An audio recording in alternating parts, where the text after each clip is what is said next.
तिळगुळ करायला घेऊयात आपण. 1 किलो तीळ घ्यायचे आहेत, ते भाजून घ्यायचे आहेत व्यवस्थित. आणि त्या प्रमाणामध्ये 1 किलो तिळामध्ये 2 मोठ्या वाट्या भाजलेले शेंगदाणे, 2 मोठ्या वाट्या सुके खोबरे किसून भाजून आणि 1 वाटी मोठी डाळ आणि त्याच्यानंतर 1 किलो बरोबर चिक्कीचा गूळ. या चिक्कीच्या गुळामध्ये थोडासा आपला साधा गूळ टाकायचा.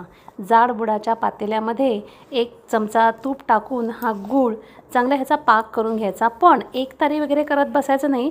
जसा हा गूळ वितळला की सगळं मटेरियल त्याच्यामध्ये टाकायचं. त्याच्यामुळे मग आपल्याला लाडू पण पटापट वळता येतात, चिकट जास्त होत नाहीत आणि जास्त कडक देखील होत नाहीत. अगदी व्यवस्थित होतात आणि सगळे तुम्हाला ॲप्रिशिएट करतील.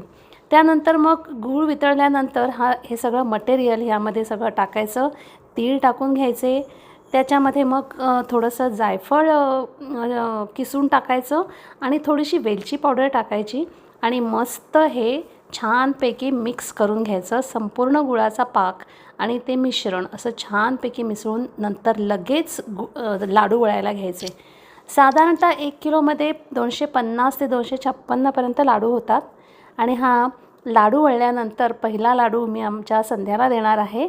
संध्या, तिळगुळ घ्या, गोड गोड बोला, आमच्याशी कधी भांडू नका.